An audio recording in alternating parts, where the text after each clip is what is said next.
Welcome to Inside the Wellspace, where we explore today healing trauma through body, mind, and heart. Today, we're joined by Maggie LaRocca, the executive director of Exhale to Inhale, which is a nonprofit that brings trauma-informed yoga to survivors of sexual and domestic violence. With a background in clinical psychology and a lifelong commitment to and practice of working with people dealing with trauma, Maggie shares with us the details of deeply rooted trauma in our bodies and how movement, along with a variety of other practices, can be a profound path to healing. This conversation is about self-understanding, acknowledgement and validation, and reclaiming our agency. Oh my gosh, I'm so excited. Now, Maggie, I did fangirl over you once, and this is how we met, because we met at a National Domestic Violence Hotline conference. I had worked there as an advocate for many years, whatever. You were there giving a presentation, and I was so excited to hear your presentation that I got up really super early one morning. Yes, you did. And then stalked you afterwards. And we've been, connected ever since, which I'm really, really happy about it. Yes, it meant so much when you came up after Did the it? presentation, I'm Cathy. so glad. Yes. Oh. I was like, and in New York, amazing. But see, this is where, I think when you're meant to connect with somebody, you do. I did, I think that. And now our work together, our conversations together are continuing and growing and expanding, which makes me super excited. And I am beyond happy to have this very important conversation with you today. And I am going to say, because you bring so much from both your personal and professional experience to what we're here to talk about today, which is something both you and I feel very passionate about. And I do want to say first, just to let everybody know who's watching, I hate the whole word trigger warning, but I'm going to say it. It could trigger you, because for a lot of people, the topic that we are talking about today is sexual assault and domestic violence and the trauma that happens to you in your body. And because of the really quite astounding stats of 1 in 4 women that will be affected, it can have profound effects. So just please, everybody, take care. If you're feeling like you need to take a step away, go for it. We're here and we're talking. So with all that said, to get us started, could you tell us about you and your background and how did you get into this line of work? Yes. Thanks, Cathy. And thanks again for that introduction and such an important note just to take care. Yeah. And, I was thinking a lot about coming today and thinking about my why. Yeah. Why do we get in this field? And those of us that are in the helping field do have a strong reason that brings us to it. And like you said, it just always comes back to it. Right. So for me, when I was 13 months old, my mother tragically died. And when I saw the impact that it had on my family over time, I realized that, healing takes on so many different forms, particularly in areas where there might not be access to mental health resources or even focus on self-care and wellness. And that's really like so many places in the world still. Oh. Even though we have evolved a lot, there's many places like that. Listen, the words self-care, I don't even literally, as a grown woman, did not know those words until I went to social work school 4 years ago. It's not part of our vocabulary. That's right. Yeah. And it can make people feel like I don't do self-care. I'm strong. That's not for me. Right. Like they feel weak. It implies weakness. That's right. Yes. So, from my early childhood experience, I developed a deep empathy for trauma survivors. And, I went through many different career phases and eventually came back to clinical psychology. And I can remember sitting at the trauma and PTSD program as an intern at Columbia University. And I was calling people to come in for treatment.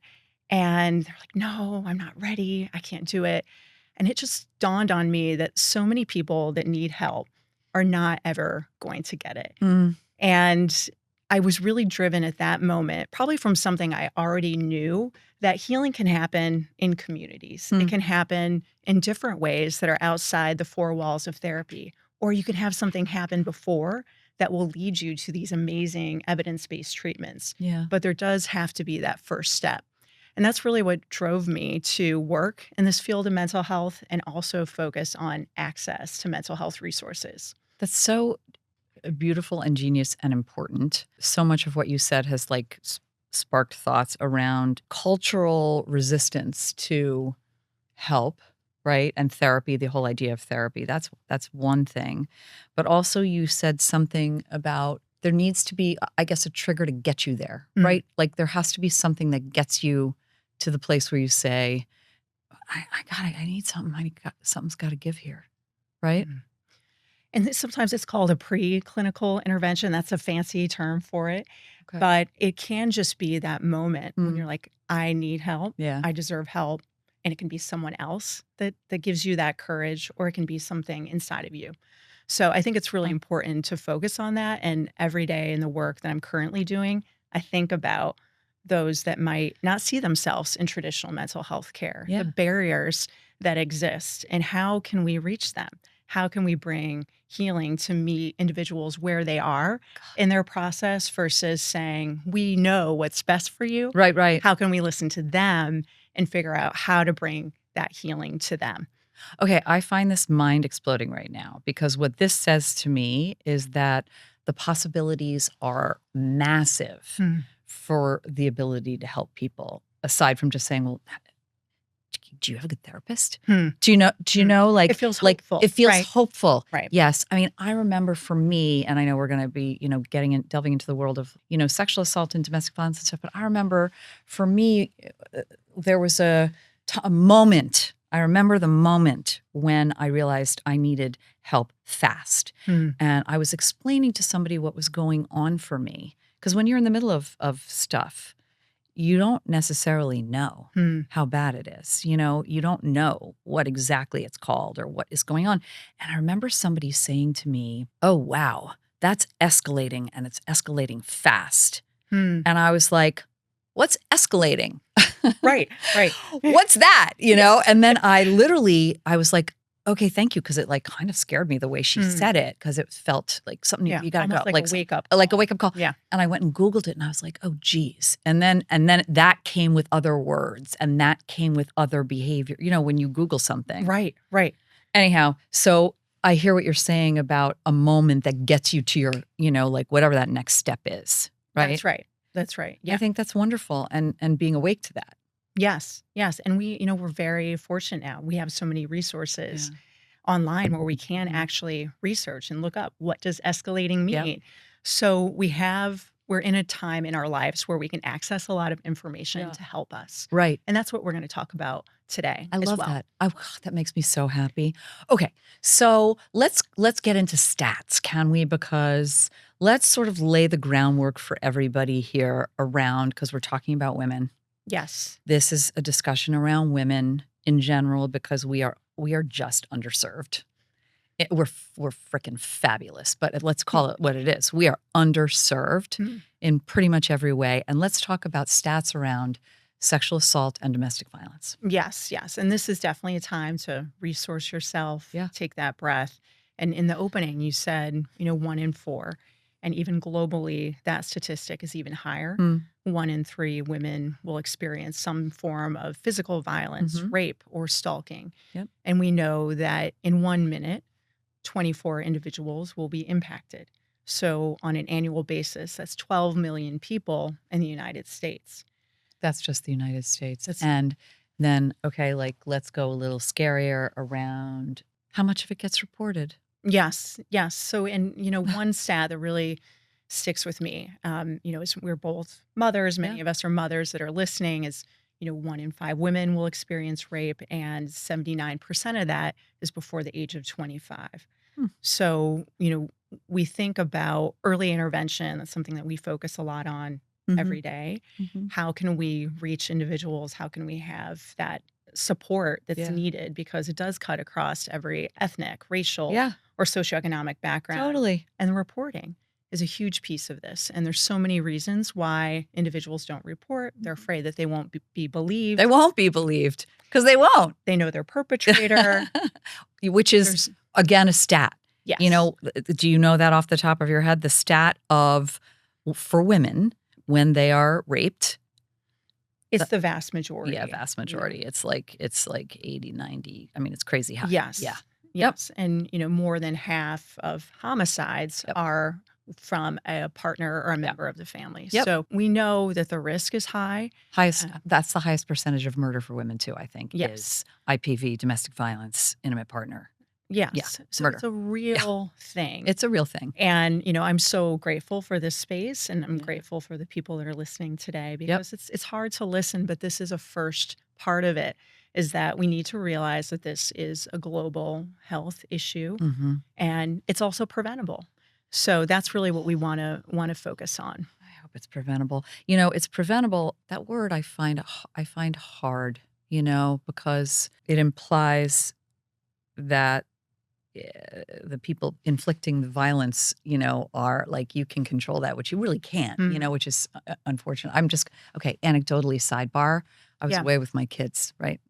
This past week, my daughter and her brother, he's 22. He had a friend along who's also 22, big guys.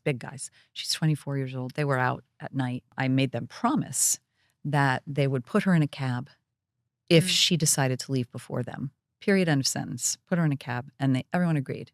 She came home early. Thank God she got there. I found out the next morning they did not put her in a cab. She ended up walking by herself. It was like 2:33 in the morning. I have never been so angry in my life at all of them, because these are kids that are not stupid kids. Right. They're very well educated. Right. All of them. Right. And they know. And my daughter, I've been drilling this into their heads their whole lives. Yet, it's like something like that, where a girl who's had cocktails is walking alone on a street. Right. Well, and that's commonplace on college campuses, or even just, you know, whatever for young people. So, yeah, I think that piece of it is that, you know, it is something that happens so often, and we do want to take those steps to prevent where we can. Where we can, exactly, where we can. Yes. And just don't put yourself in that circumstance. Right. You know, I think about this a lot, you know, and I think about things like where I'm comfortable. I mean, girls think about this, right? We all think about it. Like, I'm not getting in an elevator in a parking garage by myself. Are you crazy? I wouldn't do it. Right. You know, just stuff like that. Like, I'm going to think twice about walking down a stairwell at night. I'm going to never, you know, like this is just stuff it's ingrained in you. It's there. Aware. Right. Right. I would not go for a walk at night by myself. Right. I wouldn't in a strange place, or I just wouldn't do it. But this is just stuff we have to think about. We have to think about it, and we have to talk about it. We have to talk about it with our children, with our friends, with our peers, because it normalizes it. It helps us take steps to be supportive of one another and to think through these. Right. I think you make a great point. And I think talking about this now is important too, because things like even business travel, you know, when you travel for business, again, as a woman, I'm always conscious of what floor am I on, you know, how close to the elevator correct. are you? Yes. Exactly. And making sure that, you know, they don't say your room number when you walk in, like you're always putting that lock on the door. Like, I would never, ever, ever go for a walk by myself in a city I didn't know. Like, I just wouldn't do it. And I think, like, it comes over time. I don't know how you have felt, Cathy, but like, I wasn't initially always that way. No, me neither. No, because I was 20s or whatnot. Yeah, you just don't think about it. Think about it. And then as you get older, you become more aware of, you know, circumstantial issues that are out there, and you're like, I'm going to make some different decisions. We read the stats. Yes. We got involved in this line of work is what it is. Well, so let's, you know, so that's like you know, stuff, but this is all factual, right? So this is, I mean, yes, it's emotional, but this is just fact. So we're just talking about facts here, right? That's right. Yeah. So let's talk about coercive control and narcissism. Yes. Can you just share about this? I mean, we've been making a lot of progress in terms of talking, you know, even though there's a lot of work to do, we have a lot more definitions of abuse. So we've come a long way from battered women's shelter. I hate that word. Isn't that an awful, awful word? It's so defeatist. Something that, you know, was commonly used not that long ago. No. That's a term that in the last 40 years was around. So it's important to think of the progress. So you know what? You're absolutely right. It's important let's just pause on that and say there has been progress made, and that's really important. You know, resources, you know, police officers being trained about what domestic violence is. So we have made progress. And with that, we've been able to expand what abuse looks like. It doesn't always have to be something that's visible. Right. Psychological abuse, like coercive control in action, that can look like controlling finances, checking text messages or your whereabouts, isolating you from friends, gaslighting, so making you believe that what you're saying is not actually true. I remember the first time I was gaslit. I do. I remember it. But I was so sort of messed in the head at that point too. But it was so specific and vivid. I was like, no, that isn't right. It's not right. Yet it was insisted that it was right. I was like, it's not right. And then I walked away from it being like, oh my God, am I crazy? Like, am I nuts? Right. You start questioning. Yeah. And that can bring on anxiety, Yes. depression. Yes. Because you're not sure You're what like your unsettled. reality It's like quicksand. Right. You know? Right. And the same with narcissistic abuse. That is where control, manipulation, charm are often used.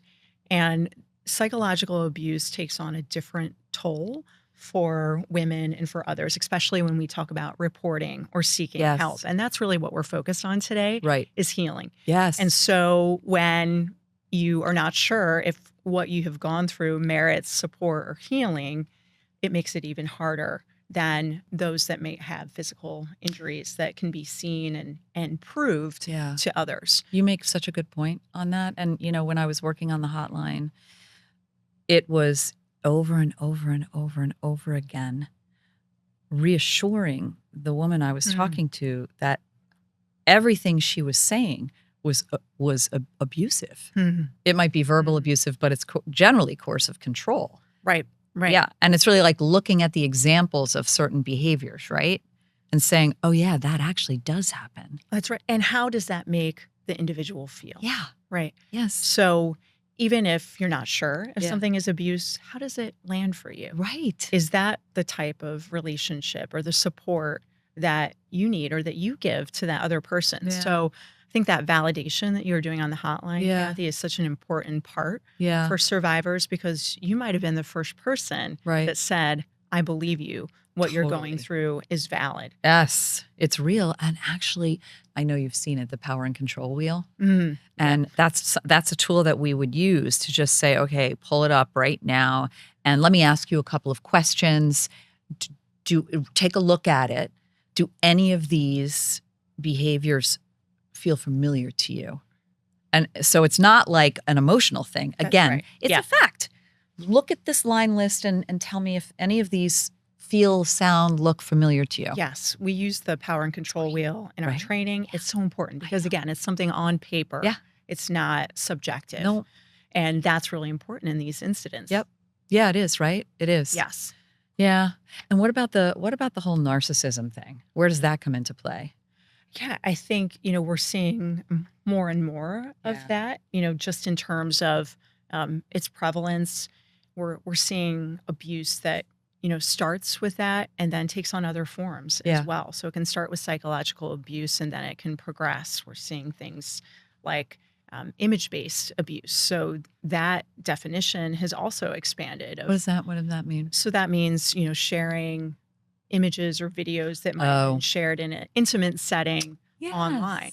And it's really important to think about that, because the next generation of individuals that are impacted by sexual and domestic violence may be facing this. Yeah. And so, heartbreaking for them. Like it is. And it's usually women. I mean, it's the women, right? Yeah. Yeah. So, the whole idea of what abuse expands, and it also builds off of one another as well. Yes, totally. And then also, as sort of a little fact nugget, is the women who are preyed upon or sought after, let's call it, by the narcissistic / power and control mongers out there, are not weak women. Right. They're not the weak ones. They're the strong ones. Right. Is that correct? Yeah. I mean, I think that's an important piece of it, is just understanding that dynamic. And, again, weak, strong, all these different ways of, like, there's never an excuse for narcissism and the abuse that comes with it. So, it doesn't matter how you identify as a person, that you can still fall victim Completely to this. And I think many times we think that if I have this type of resilience, or if I have these personal characteristics, and if I'm successful and I'm educated, then I won't have to go through this. Right. And that's not always the case. No. It's not preventable from that perspective, and especially when it comes to psychological abuse. No, you're right. See, and that can happen all over the place too, work and home and all that kind of stuff. Yes, But that's I right. think, to your point, it's really great to just raise awareness, because maybe some gals who are listening right now can recognize that. Maybe you're recognizing behavior and being like, oh wow, maybe that's why I feel like garbage. Right. Right. Why that's why I feel bad. I was thinking about this the other day too, because I used to be very conscious of not feeling good. I thought that was just the way it was. I was like, wow, but Right. but it's not. So it's good to, got to talk about it. Yes. Got to talk about it. Yes. Yeah. What were you going to say? I didn't mean to cut you off. I think like that's the first step, right? Yeah. Noticing how you feel and being able to think through like, does this fit? Does this match with who and where I want to be? Or is there something else going on? Right here. That's What's going on? So can you define what trauma is? What is trauma? How do we define that? Yes, it's such a great question. And I thought about this a lot coming today, because I was like, trauma, it seems to be a word that so many people, they put their guard up around. Like, oh no, I didn't go through trauma. Yeah. But by definition, trauma is an act or an event that is extremely frightening. It can be life-threatening. It's unsettling for an individual. It can be a one-time event. So it could be something like an assault or an accident, or it can be recurring events. So it can be abuse or growing up in a violent home. So trauma in itself, we're not as much focused on the actual event or the act, but how it makes you feel after. And where it lands. That's right. Where does it land and live? That's right. And, we know that trauma is not just stored in the memory, Cathy, it's stored in the body. Yeah. And that has been scientifically validated by the last several decades of research. Trauma is such a pervasive public health issue. I wish we could see it. Yes. Don't you wish it was like had a color or a shape and you could be like, there it is. Yes. Yes. And if you look at brain scans, you can see how trauma activates within the brain. And one of the most preeminent books, The Body Keeps a Score. I love that book. Yes. So, Dr. Bessel van der Kolk, along with Pat Ogden, they're preeminent researchers in this field that have really helped us understand that trauma has a science behind it.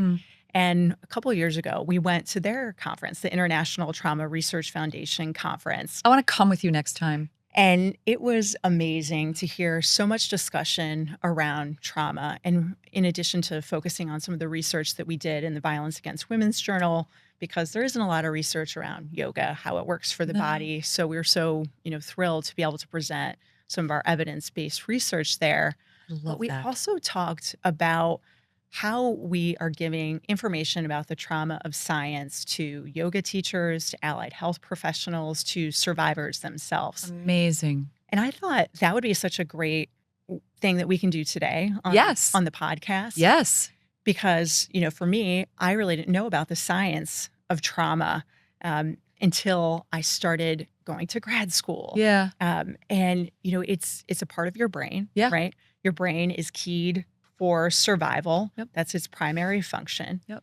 And we know that the brain develops gradually. So that's important to remember. You have the brainstem, the limbic system, the prefrontal cortex. And what happens is when we are in danger, we have the amygdala. The amygdala is like a fire alarm. So it's going to sense things around us, what's happening, what do I need to do in order to keep myself safe? Yep. And so if it senses danger, it will alert the autonomic nervous system. Okay. This incredible tool that regulates automatically our breathing, our heart, our digestion. And the two parts of it are the parasympathetic nervous system and the sympathetic nervous system. So the parasympathetic nervous system is very simply fight or flight. We all know about that. It gets us ready to get out of danger. Yep.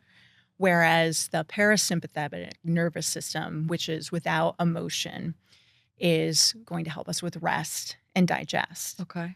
And so if we've experienced trauma, we can sometimes get stuck, and they can see this in our brains. And what we want to happen is to get unstuck, to work through the trauma. And a tool to think through that is something called a window of tolerance. So, Oh, yeah, you mentioned that, and I'm like, yes, yes, I put stars next to it because it sounds really good. yes. So, the window of tolerance is our ability to tolerate different stressors. Mhm. And if we go outside our window of tolerance, we can go into hyper arousal. So, this might be when we are feeling angry, anxious, agitated. Mhm. And then if we go below the window of tolerance, that's can be called hypo arousal. And that is really where there might be numbing, withdrawal, things that, many of us can probably relate with. And for trauma survivors, the window of tolerance gets smaller Yeah. and smaller. So a small stressor, being in an environment that Mhm. might remind us of our trauma will move us out of this window of tolerance. But the good news is that we can use tools like trauma informed yoga, Mhm. like meditation, Mhm. like breathing, Mhm. therapy, Mhm. good relationships that Yeah. can actually expand that window. Help that window open. This is Yeah. such a beautiful visual. Like when you think about it that way, actually, it's really, I feel like it's beautiful to know about that and to understand why. How sometimes in your life, depending on what is happening, Yeah. and specifically if you have had one of these or a number of these experiences, to say to yourself, gosh, that never used to bother me like that. And now Yeah. I feel myself like Yeah. it's good to know about this window of tolerance. And it's your body Yeah. reacting Yeah. automatically. So, Yes. so many Your poor times we're not body. asked, like, how are you feeling in your body? How does that feel for you Right. when you are in this situation? What is happening in your body? Yeah.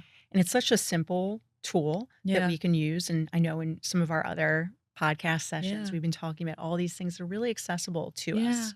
But just bringing awareness to your body, Mhm. noticing is such a critical part Yep. of healing from trauma Yeah. and that knowledge of why this is happening to Why you. it's happening and Yeah. what exactly it does. Gosh, it's so important. So can you talk along with all of this about the somatic processing, which was something that also I have little stars next to because Yes. it sounded so I feel like I'm learning about all of this stuff and it makes me feel like I want to give myself a big fat hug Yeah. and Yeah. be like, "You know what? Holy shit. Yeah. Y- Okay." You've Like been going through all this. and it's all and it's Yeah. you're okay and you're standing and there's a lot of good stuff to do and there's a lot of good stuff you've been doing, Yeah. but like here's some more stuff. Yeah. So, what is somatic processing? Yeah. I'm glad you mentioned that too, Kathy, because I think, we can think that, oh, we always have to be really calm or we Mhm. always have to be Yeah. completely composed. Right? Because we're sort of taught that, aren't Right. we? Right. And actually, a healthy nervous system, which is what we're talking about, goes back and forth between those different states of arousal effortlessly. Mm. So we can go from being calm to maybe having more energy or excitement. So that really is a function of a healthy nervous system. It's not about being steady Mm-mm. all the time. It is about that natural wave Okay. that you have and our ability to go back and forth. Right. And somatic processing is another extension of that. Soma means of the body. Okay. Experiencing, which is often tied to somatic. So, somatic experiencing is about being present in your body. Again, noticing sensations, Yeah. how they're landing for you, noticing any patterns as Mm. well. So, our senses are bringing all this information Mm. into us. Our brain is processing it. What other physical sensations are coming up for you in Hmm. that moment? So, somatic processing, somatic experiencing is often working with a therapist who can guide you through Mm. this process Okay. where you are using interoception as a way of looking inside yourself. Introception. Yes, That's a yes. cool word. Yeah. And, I think one key piece is all of these words are also super intimidating, Yeah. but they're about looking inside yourself, noticing Yeah. things, being able to understand just basic functions of your brain Yeah. can really help you. And I think a lot of times the language or thinking that, oh, I can't understand that prevent us from Right. actually getting the support and tools that we need. Because you feel like it's too beyond you or too big for you, or oh, my stuff isn't so big. It's not so bad. I can deal with it. I can handle it. who am I to be intro whatever. Yes, Like exactly. Yes. I mean, even like the self-care word, Yes. all of these words, I feel like we need a glossary. This is what I think we should do. I'm going to make a Yeah. glossary and put it on our site, and we can all put all these words on it so people I can look love at that. them. Don't I you love think? that. Yeah. And then you can be better consumers Yeah. of you and Yes. yourself and your body and what Love works that. well for it and what doesn't. So, Better you know, consumer of you. yeah, That's better, great. get to know yourself, get to know aspects of your body function Yes.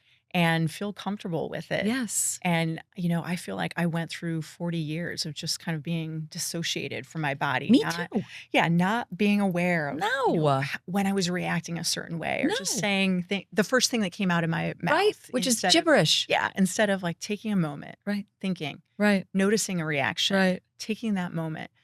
And it does sound very simple, but it can have profound effects, especially if you've experienced trauma. Yes. What got you there after 40 years? What was that trigger that got you? Well, for me, it was exhale to inhale. Was it? How It beautiful is was that? the organization that I worked with, Yeah. and I'm That currently you working run, with. Yes, by the way. yes, Let's just yeah, call it that. Yeah. yeah. And She's a baller, by the way. She's I, really amazing. So, yeah. I really found yoga. I Yeah. found this concept of being connected to other people Yeah. through exhale to inhale. I'd Mhm. always worked with trauma survivors, but there is something truly incredible about the community Mhm. and just the opportunity to connect around the principles of yoga. Wow. Yeah, because it is multifaceted, I think. You start with the concept of yoga, and then you figure out all these other things about your body and your headspace and your creativity and your emotional state. I mean, all of it. It's Yes, it's like it allows for that. it does. It Yeah, does. And it's I pretty mean, remarkable, actually. yeah, it is. And yoga, as most of us know, it has it's tradition in the Indian culture. It's been around for tens of thousands of I didn't know years. that, actually. And I yeah, didn't know that. yeah. It came from the Indian culture? Oh, yes. Yes. Yes. So, a very beautiful tradition and so much cultural origin. Yeah. And the way that it's often presented in Mm. our current culture can be exclusionary. Yeah, yeah, yeah. So, Because it feels, I don't wanna say elitist, but is that the word I'm looking for? No, not really. there's a lot of it's like Exclusive. exclusive. Exclusive. Yes. That's the Yes, word. yes, Yeah. that's the word. So I think, you have to have a certain type of clothing. Yeah. You have to have the special mat Yeah, yeah, to yeah. actually do it. And that's not really true. No. Yoga is a Sanskrit word for yoke or union of Mm. the mind, body, and soul. Oh, God, I And love it that. just means all of those things working together. Trauma informed yoga, which is something that we use at Exhale to Inhale, is just this idea of creating yoga opportunities for individuals that really take into account the trauma. Right. So the type of yoga is completely different Right. than you might encounter, say, if you go into any yoga class Right. on the street. So when the organization was founded, that was such a big piece of it Mm. because, a lot of times if you go to a general practitioner, to your therapist, even my dentist, I think recommended yoga. Oh, is that right? Yes. That's funny. So if you don't actually understand the Yeah. different types of yoga, again, Yeah. it's going to make you feel excluded. Totally. Yes, like you're not doing it right, like or you can't do it or it doesn't feel good. It's not supposed to feel the way it's not feeling the way it's supposed to feel. Yes. No, the whole idea of feeling disassociated from your body, I completely get that. I mean, I don't think I was remotely in touch with my body slash my mind and body connectivity. Like, not even, there was nothing, like Right. nothing there. Right. But then when you start to have it, and the further away I am from that state of like, I guess, trauma, Yeah. the further and further away from that I am, the more nuance I feel in my body. Right. Right. And you're able to view your experience. Right. Right. You're able to view it consciously. So Correct. it's not just something that happens automatically. I'm No. just going to react this way. No. This happened to me. This is how I feel. No. But you have that moment to pause and Yep. say, this was an experience. Correct. It brings up these feelings in me. Yes. Some of them I don't like. Right. These are resources Yep. that I can use to help myself Yep. in this situation. Yep. And also you mentioned something about naming, Mm, naming what happened to you. Because like you just, when it brings up a memory or you bring up an experience, or naming it and mm, saying, yeah, this actually happened. It sounds awful. It's horrible. mm. But being able to say, yeah, I went through that. That actually happened. And this is how I coped with it, even. Right, Right? right, right. Yeah. And sometimes it's imperfect, right? There can be shame around Yes. the way that we've coped with things. Yeah. And I think the ability to name it, Uh-huh. to be seen by others that Yes. have gone through similar situations and believe and validate you Yeah. really helps with then that next piece of healing. Right. And you talk about consciously asking how you can support yourself and, building a healing and regulating toolkit. But, coming back to sort of the community aspect of it, which Mm, is where you have found for people and you have seen as a clinical practitioner, yeah. the great benefits of being part of some sort of community, physical community activity that Yes. can open you up to real healing. Yes. And, I think so much silence around sexual and domestic violence Mm. can be isolating. Oh, So, there are communities of survivors out there. yeah. Exhale to Inhale is one of those communities. Maybe the Wellspace is one of those Yeah. communities. It's a place where Yeah. you can come and be Yes. all of you, Yes. and you can bring those experiences with you. Yep. And so that's such an important piece of healing. Yep. Again, it's Yep. clinically researched that Yep. in order to heal from trauma, you do need to be part of a community. Yeah. And you can do that through anonymous groups Yep. like Alcoholics Anonymous or Al Anon, Yeah. or survivor support groups like through the hotline, Yep. being part of a community like ours. But Yep. you have to find a place Yes. where you can be fully seen. 100%. And that's the beginning of it too, right? Because there are, steps that you talk about, like, which I think is so helpful and important to know that there are steps to take for yourself before you can really start your healing process. And we talked about naming it and community and the naming it and articulating it it's really hard because people don't want to talk about it. Yes. Yeah. People don't want to talk about it. You don't want to talk about it.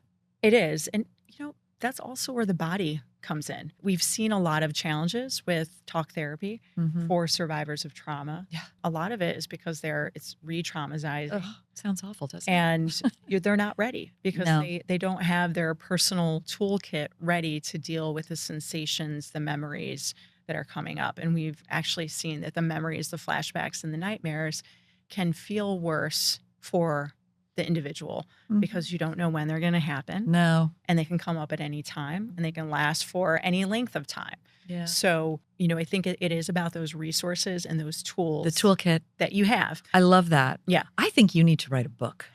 And I'm taking mental notes. I think I said this to you once before when we were talking. I was like, this is a book, girl, because because these are really important. The visual and the thought of like, okay, I know this as a fact. This Yep. happened. I went through this, and it just down in there, Yeah. because you're getting on with your life. You're getting on with it and you Yeah. don't want to talk about it. However, you Yeah. kind of have to figure it out. Otherwise, it will keep coming up. It's going to keep It's coming going to up. keep coming up. And I think yoga is a really simple way Yep. to support yourself, and not maybe your preconception of what yoga is, Mm-mm. but for trauma survivors, particularly for sexual and domestic violence survivors, we focus on safety, simplicity, and choice making. Mm. So if you were to come in and observe a class, you might see a survivor who's just moving their hands up and down Okay. with their breath. Great. That's it. And because that's their way. That's their way. That works for them and that feels good for them. And we're connecting. Our goal in that moment is to connect the breath to the body. So that's such an important piece of it. There'll be some grounding techniques. So realizing that your feet are on the floor, that your yeah. hands are on your lap, that the texture of your dress or your jacket. Mm. You're feeling it underneath your hands. So those are very simple things that can be quite challenging for survivors of sexual and domestic violence, but can be quite effective as well. And Why is it, when you say it can be challenging, why is that? it is a lot of times with the dissociation. Yeah. It's not having a sense of comfort or Yeah. safety in their own bodies. Yeah. So a lot of the things that we have been talking about, the choice making, agency, those are things that are taken away from Yeah. the survivor of sexual and domestic violence. Yeah. So it can be physical, it can be the psychological abuse Yep. that we talked about, but our practice is really focused on making small choices. Right. And that can feel like a huge shift for an Yes. individual Yeah. that's been traumatized. But if they can start to decide where to put their hands, that this mat that they've rolled out, or a towel in their house, or Yeah. a chair, Yes. whatever it is, that this is a safe space for them, Right. and begin to start noticing their self, their environment, find safety Yep. in their bodies again. And, a lot of things that are out there, Cathy, if you go into like just a regular yoga class, there could be heat, there could be hands-on adjustments. Yeah, no. There could be a lot of focus on hip splaying or the pelvic region. Yeah. And those are all triggers. Sure. So we want to take the yoga tool, Right. and we want to make sure that it's accessible. Yep. And it's also reflecting the experience of a sexual and domestic violence survivor, Right. or someone else that's experienced trauma. It's beautiful. So those pieces break down what trauma-informed yoga is, Yep. and why we're using it for a Yep. tool for healing. It's not a form of exercise. No. It is about a body-based modality that doesn't require talking, reliving the experience, but allows you to find safety again in your body, and helps you restore agency. Agency. Yeah. And we talk about that a lot, but agency is such an important part of a woman's life. It's our ability to feel that we have control Yeah. over what's around And us. we're already, X number of steps behind with agency in general. Yeah. And then, and then to have something like sexual assault or domestic violence happen to you, you're just like, agency is just, Yes. it's like out there in the ether somewhere of, you Yeah. don't know how to articulate it, let alone feel it. That's let right. alone get it and own it and say, yeah, no, I'm my own person. That's and right. I decide where and when and what. And that starts with your body. Right. When you feel that you Right. have control Right. over your body, you understand what's happening, even if there are some things there that are not working with where you want to be, but Right. you are understanding that. Yep. That's where agency can start. And that's where healing from trauma can Oh, start in the God. body. Wow. But if we just ignore it, it will continue to come up for us Yeah. in other ways. Yes. So we really want to address the trauma in the body as a support. It can then lead us to feel really empowered to go on, seek additional therapy, Yes. seek out support groups. Yes. But we need to find that safety in our bodies first. That's the first step. And what I love is the realization and understanding that there is no end date on the concept of healing. It is a pathway. It is exploratory. It is, you don't embark on this pathway for yourself and say, all right, I'm going to be aware by such and such a date. Right. Right. It's Right. You can just keep learning things about your own self, You can. which is exciting, I Yeah. think. I love that you used explore too, because even that word itself, Yeah. it denotes that like you are doing the exploring. Yeah. Yeah. You're yes. figuring It's your, out yes. what works best Right. for you. Right. So there's a lot of different tools that are out there. There's many different things that you can pick from, but you yourself Yeah. are figuring out what your healing pathway looks like. And as you move along, you're going to need different things. Yeah. So in the beginning, you may just be able to do yoga, or you may just be able to do therapy, or you may need medication. There's many different tools Right. that are out there to support us. Yep. And it is about that choice making. Yep. Abuse takes away choice. Yeah, it does. Healing restores it. Mm. So That's so beautiful. we really want to focus on that piece of it, and the healing choice. the piece. healing choice, Yes. and small incremental progress little baby as well. steps. Yeah. And if today is a bad day, tomorrow can still be a good day. Yeah. And Yes. that's a piece of it as well. Is Yes. that if you make up your mind that you're going to be healed by X date and it doesn't happen, you're putting this unrealistic expectation on yourself. Yes. So So much pressure. so much pressure, and we already have so much pressure. So much pressure. And the whole concept of joy and pain simultaneously is an okay thing too. Yes. Right? Yes. Like you can experience it both at the same time. Yes. I was thinking of you because I was driving this weekend with the kids, and it was big, bright blue skies. It was so sunny, and it was raining at the same time. Ah. And my daughter had this reflection. She's like, I sometimes feel that way. Oh God, that's so cool that she knew Yes. that Yes. at that moment. She's like, yeah, I get that. Yeah. Yeah. And I think that is a big piece of it too. We talked earlier about the pendulation between Yes. all these ways that our nervous system reacts. It's not always going to be calm and steady No. state. We're not always going to be in the window of tolerance. No. But if we can come back to it Mm-hmm. and we know that it's there for us, Well, now we know it's there. it's a big piece Now of it. we know. Who Yeah. knew? I didn't know about that. I learn stuff every day. Yeah. This is really cool. I love that. But now, so we can figure out our window and also then recognize and appreciate when we've nudged it open a little bit for our own selves, when it's gotten bigger, right? Yes. It's a good Celebrate it. Celebrate that. Yeah.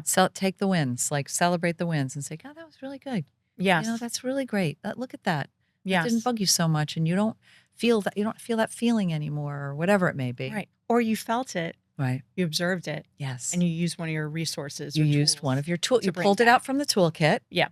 Yeah. Whipped it out, did it, whether it was breath work or walking or meditation moment or conversation with a friend, whatever Yeah. it is. Do you know what something I have started doing actually? This is a choice I made because I made a choice to make a work shift after I know we've talked about this, after Yeah. my cancer shenanigans, and then my work was crazy, and I was like, I have to make a change. So I made a work change. And I used to get up every morning early and like exercise, like Right. go and to get my exercising in, and got to get my body going, got to do that. Do you know what I do now? Not at all. Like I don't do that Right. anymore. I get up, but I am in bed and I meditate for 20 minutes Amazing. every morning, and I feel my body. Literally feel my body. I read. I maybe do a little writing, maybe. And I literally sit and do that for over an hour. And it's like the last thing I want to do. My body is telling me the last thing I'm going to do is go to a gym in the morning, right now. Like it's just not happening, And I kind of love it. Like I just love the feeling of Yes. knowing that, all right, maybe that chapter's just over for me. Yeah. I don't know. And I love that that's a ritual. It's a that ritual. you've scheduled Yeah. and made time for. And it's also not long, right? No. I'm sure sometimes it's an hour, maybe Yeah. sometimes it's 10 minutes, but I think we do get into this mentality that healing has to happen in certain places or Right. environments. I have Right. to go here to make Yes. that happen. And that's just not realistic, especially as women. Yeah. We often have so much on our plate. Yeah.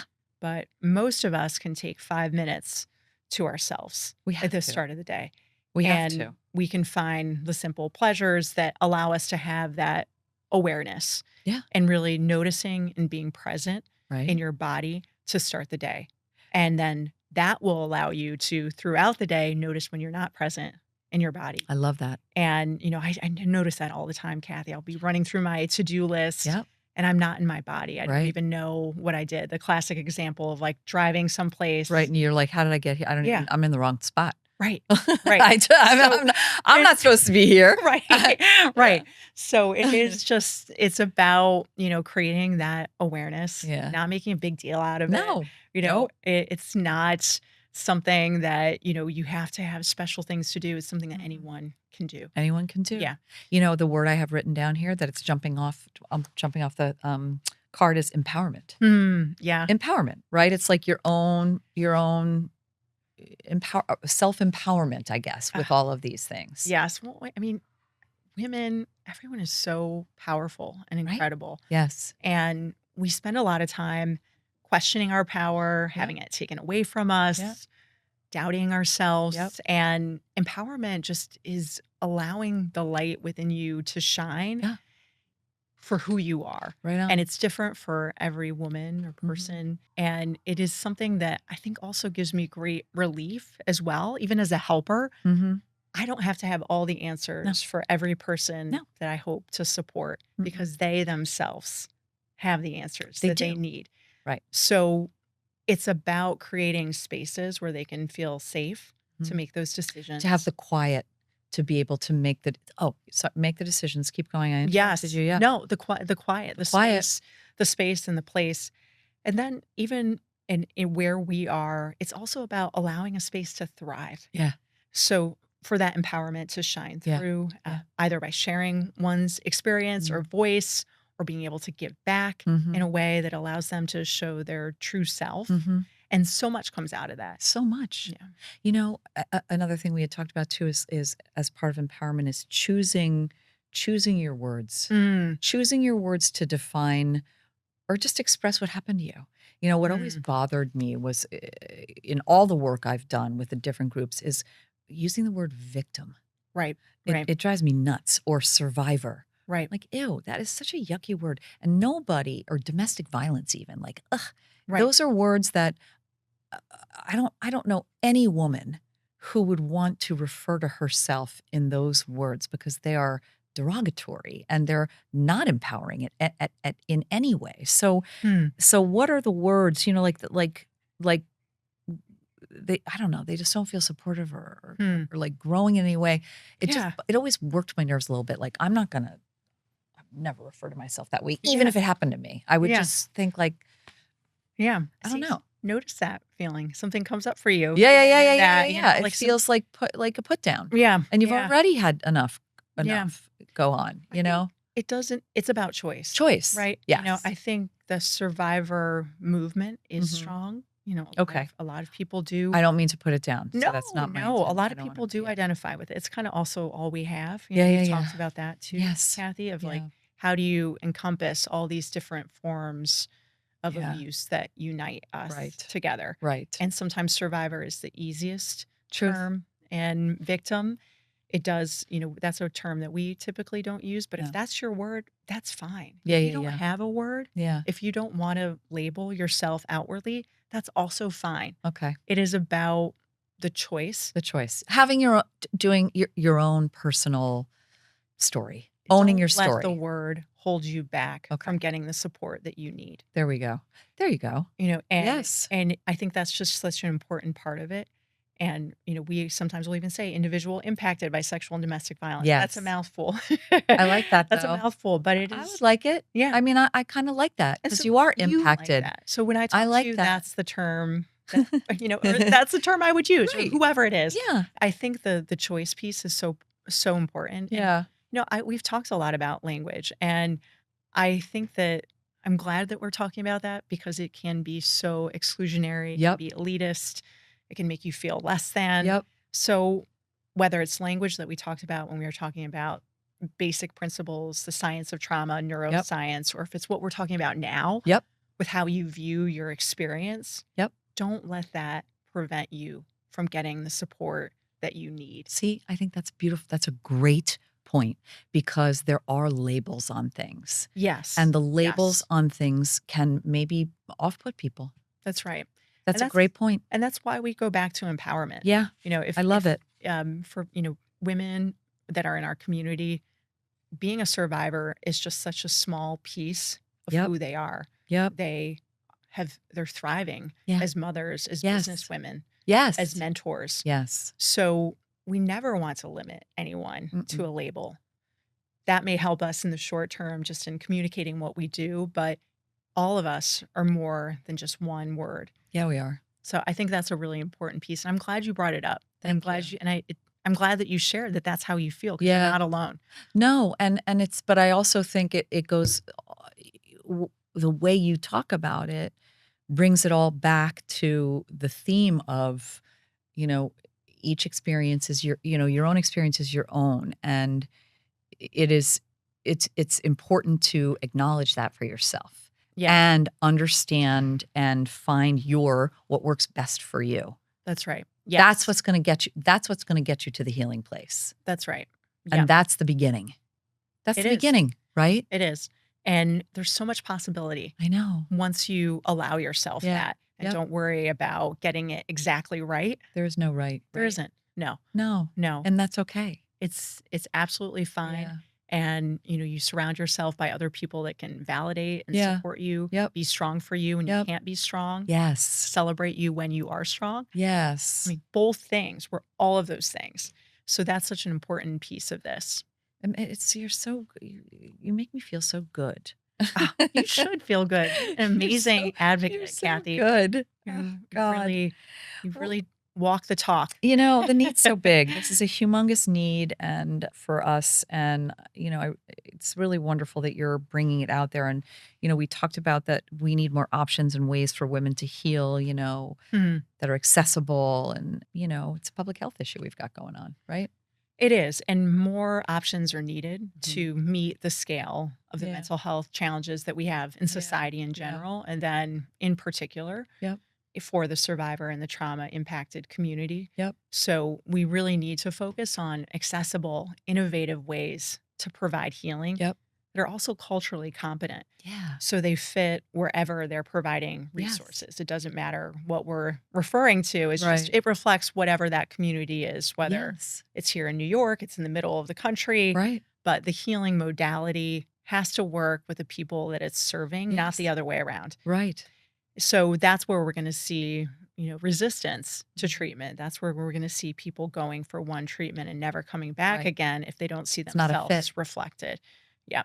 That was a So, big thing that we talked about in social work school. Like that was a big aspect of being a helper, yes. is, Yeah. making sure you understand the community you're in.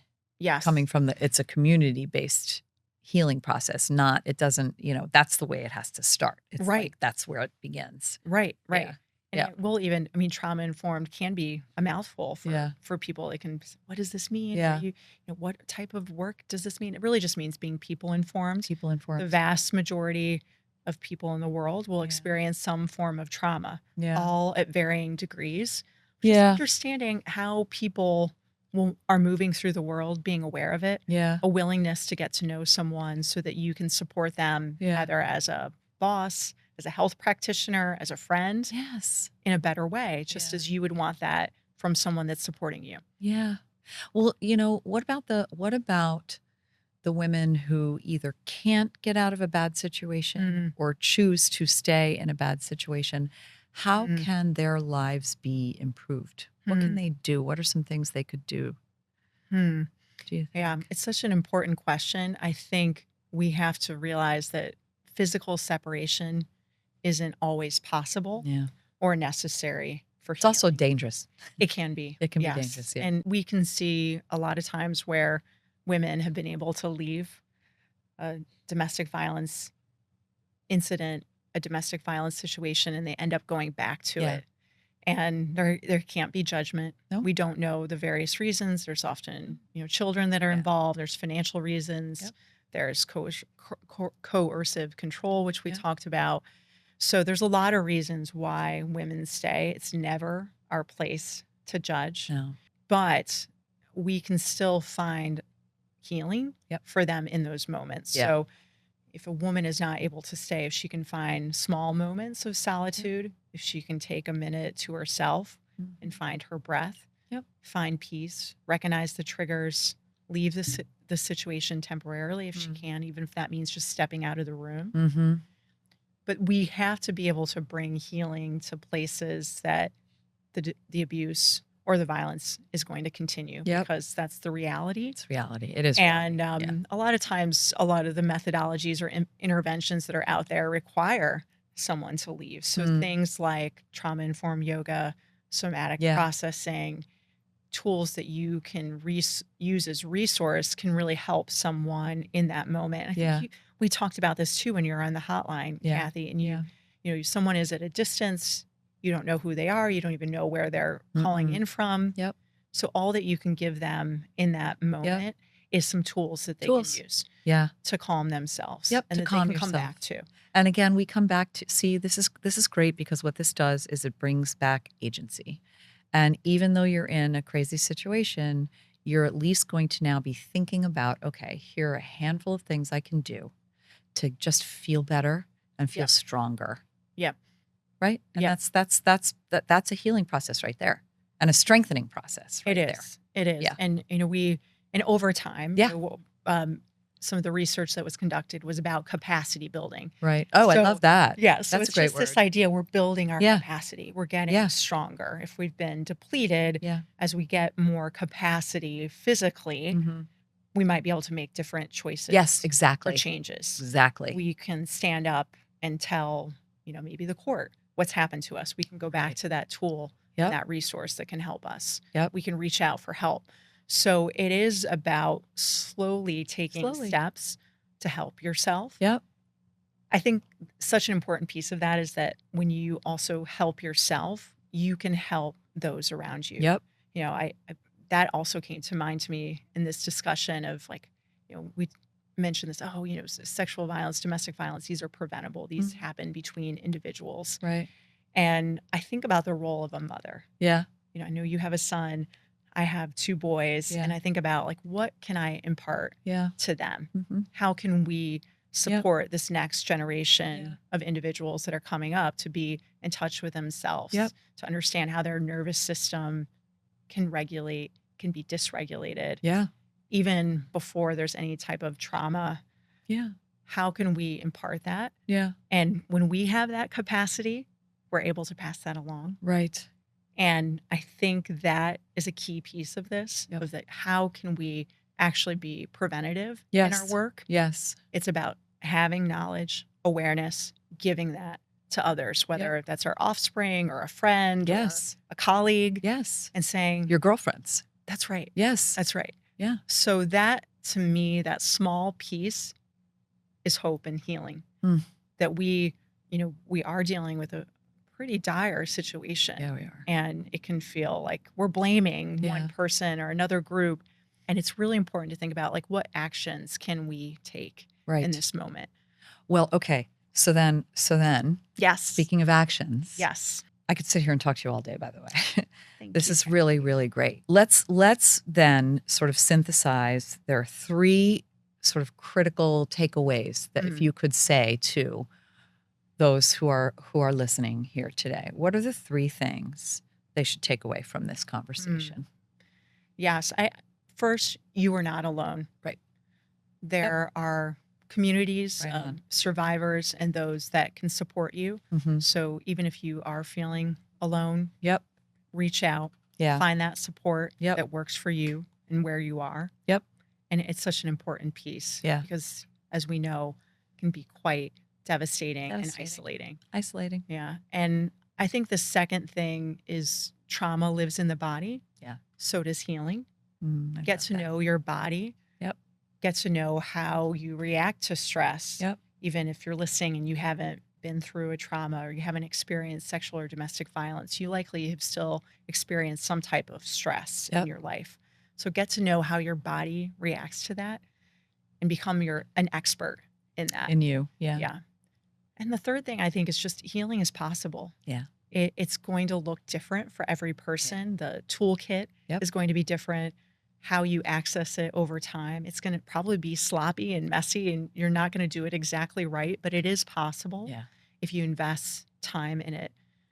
And I think those 3 things really encapsulate what, the work that we've done collaboratively, Cathy, around supporting survivors, but the sentiment that you're not alone, you can heal, and you can do it on your own terms. Love it.